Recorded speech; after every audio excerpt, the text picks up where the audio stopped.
The moment Lord Cedric pointed at Clara Whitmore and laughed, the entire ballroom fell silent. "Take the plain one," he told the mysterious gentleman standing beside him.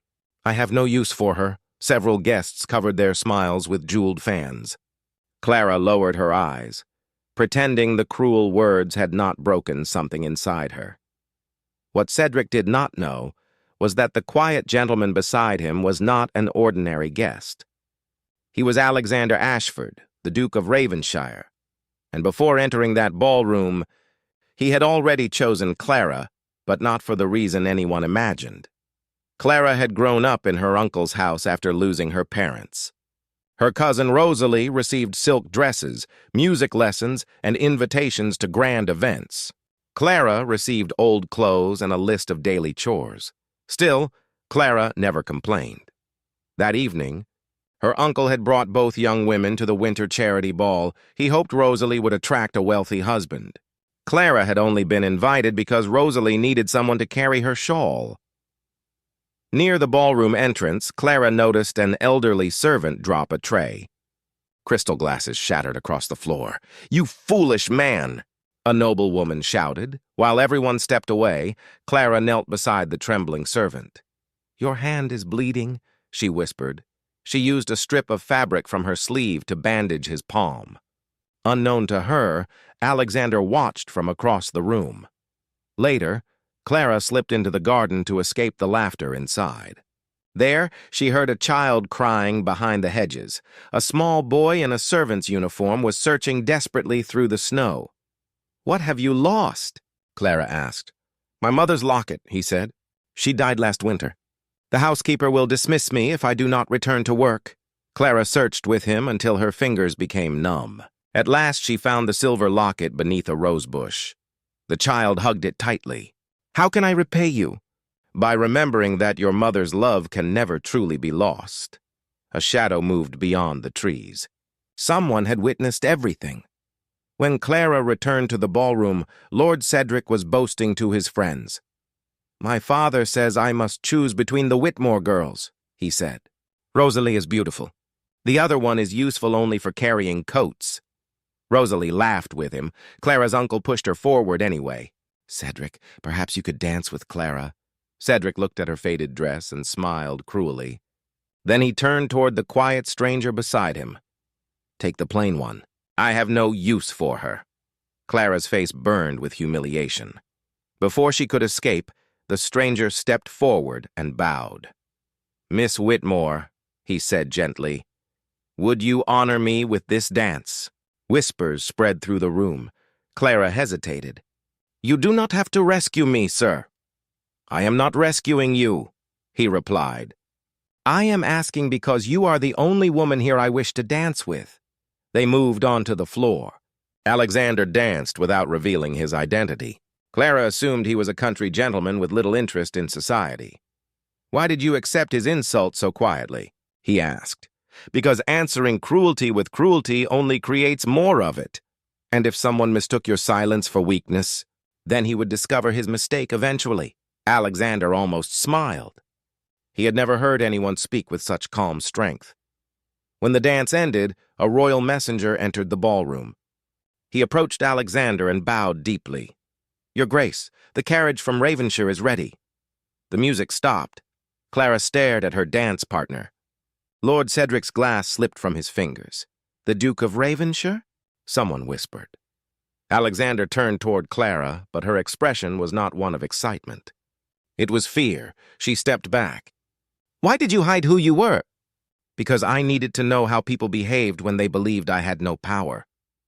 Before he could say more, Clara's uncle rushed forward with a desperate smile. "Your Grace, my niece Rosalie would be delighted to meet you properly." Alexander did not look at Rosalie. "I came tonight to meet Clara." Clara's heart pounded. "How did you know my name before we danced?" she asked. Alexander's eyes darkened. "Because, Miss Whitmore, I have been searching for you for 3 years." Clara thought she had misunderstood him. "Searching for me?" Alexander reached inside his coat and removed a small, weathered letter. "This was written by your father." Clara recognized the handwriting immediately. Her breath caught as she touched the paper. Her father had supposedly died in a carriage accident 3 years earlier. No final letter had ever been found. Alexander explained that Clara's father, Thomas Whitmore, had once managed part of the Ravenshire estate. Shortly before his death, he discovered that money meant for poor farming families was being stolen. "He sent evidence to my father," Alexander said.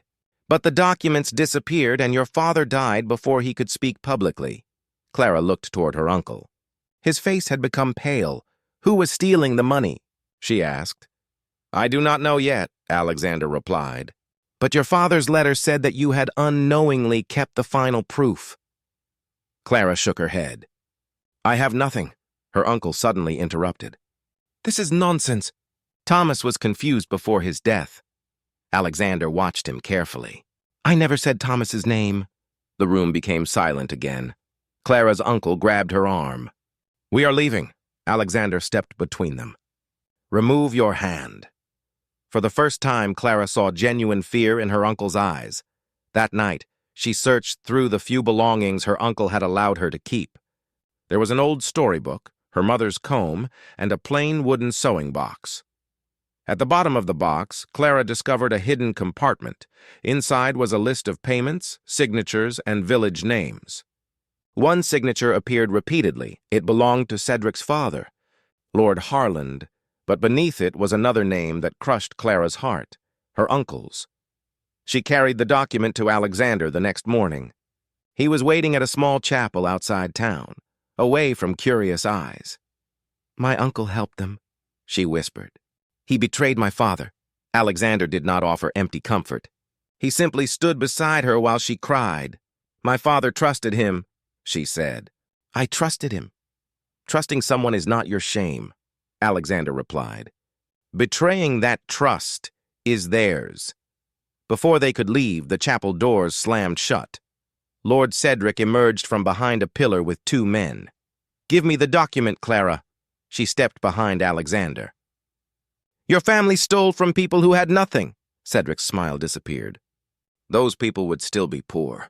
We merely made better use of the money." Alexander's voice became cold.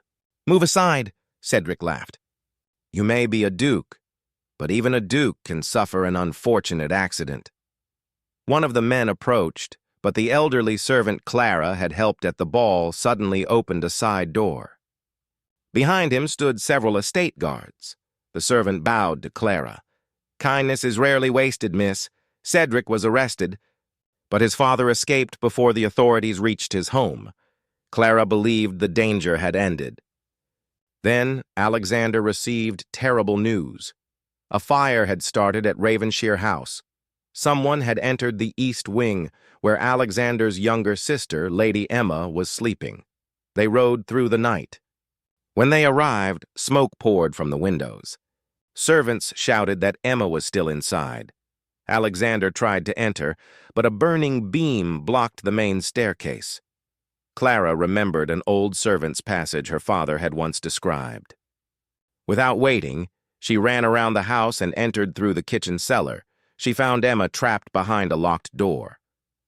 Flames spread along the corridor. "Clara!" Emma cried. "I cannot breathe." Clara broke the lock with an iron candle stand and led her through the narrow passage. They escaped moments before part of the roof collapsed. Outside, Alexander wrapped his sister in his coat. Then he turned to Clara, his face filled with fear and gratitude. "You could have died." "So could she." Alexander took Clara's soot-covered hands. "I chose you. Before the ball because I needed your father's evidence," he confessed. "But somewhere between that first dance and tonight, everything changed." Clara searched his eyes. "Do you see me?" she asked softly, "or only the daughter of the man who could solve your mystery?" Alexander's answer never came. A guard approached carrying a sealed message found near the burning house. It contained only one sentence. "If Clara testifies, the next grave will belong to..." Alexander wanted Clara sent away for protection. She refused. "I spent my whole life allowing others to decide where I belonged," she told him. "I will not hide while innocent families suffer." The trial was scheduled for 3 days later. Lord Harland had not yet been found, and Clara's uncle had disappeared. On the morning of the trial, Clara entered the courthouse wearing a plain gray dress. The same people who once mocked her now crowded the benches to watch. Lord Cedric's lawyer claimed the documents were forged. Then Clara's uncle entered. For one hopeful second, she thought he had come to tell the truth. Instead, he stood before the judge and said, "Clara created those records because she wanted the Duke's attention. She has always been jealous of Rosalie." Clara felt as if the floor had vanished beneath her. Alexander rose angrily, but Clara stopped him. "No," she whispered. "Let him finish." Her uncle continued his lies until Clara asked one simple question. "If I created the document, how did Lord Harland know it was hidden in my sewing box?" The courtroom erupted in whispers. Her uncle froze. Clara then revealed that before coming to court, she had found a second letter sewn inside the book her father had left her. The letter described every payment and named every person involved. Most importantly, it said Clara's uncle had tried to warn Thomas at the last moment, but Lord Harland had threatened Rosalie's life. "Is that true?" Clara asked. Her uncle's face crumbled. He began to cry. "I was afraid," he admitted. "At first I accepted the money. When Thomas discovered the truth, I tried to stop Harland, but it was too late. After Thomas died, I treated you badly because every time I saw you, I remembered my guilt." His confession proved the document was genuine. Yet before the judge could respond, a loud noise came from the entrance. Lord Harland stood there holding a weapon. Cedric shouted for him to stop, but Harland's eyes were fixed on Clara. "You ruined everything!" Alexander moved in front of her. Harland raised his hand, but Cedric suddenly grabbed his father's arm. The weapon fell harmlessly onto the floor as the guards rushed forward. For the first time, Cedric looked ashamed.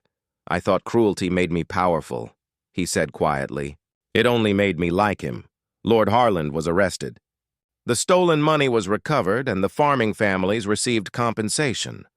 Clara's uncle accepted punishment for his part in the crime. Before he was taken away, he asked for forgiveness.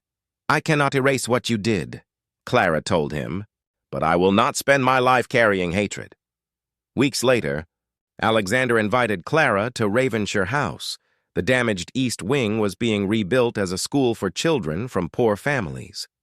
In the garden, Alexander showed her a stone plaque bearing her father's name. "He deserved to be remembered for his courage," Alexander said. Clara's eyes filled with tears. "Thank you." Alexander took a small box from his pocket, but he did not open it. "At the ball, Cedric told me to take the plain one," he said. He believed beauty was something measured by silk, jewels, and admiration. Clara looked away. "And you had already chosen me because of the evidence." "Yes," he admitted. "But now, I choose you for your courage, your compassion, and the way you bring light into places where others see only darkness." He opened the box. Inside was a simple ring set with a small blue stone. "I do not want your gratitude, Clara, and I will never ask for obedience. I am asking whether you will walk beside me as my equal." Clara's heart ached with happiness. But she surprised him with her answer. "Not yet." Alexander's face fell, though he tried to hide it. Clara smiled gently. "I want to help build the school. I want to learn who I am when no one is telling me I am unwanted. Ask me again when I can answer from freedom, not gratitude." Alexander closed the box and smiled. "I will wait." 1 year later, the Ravenshire school opened its doors. Clara became its director, and children from every village were welcomed without charge. At the opening ceremony, Alexander stood before her once more. This time, Clara did not let him finish the question. "Yes," she said. Their wedding was small. The elderly servant attended, along with the young boy whose locket Clara had found. Emma scattered flowers along the chapel aisle. Rosalie also came. She wore no jewels and offered Clara a sincere apology. Clara had entered that first ballroom as the woman no one noticed. She left her old life as a woman who finally understood her worth. She had not been chosen because she was plain, obedient, or useful. She was chosen because even after life had been unkind to her, she had remained kind. And sometimes the person the world overlooks is the one carrying the greatest courage of all.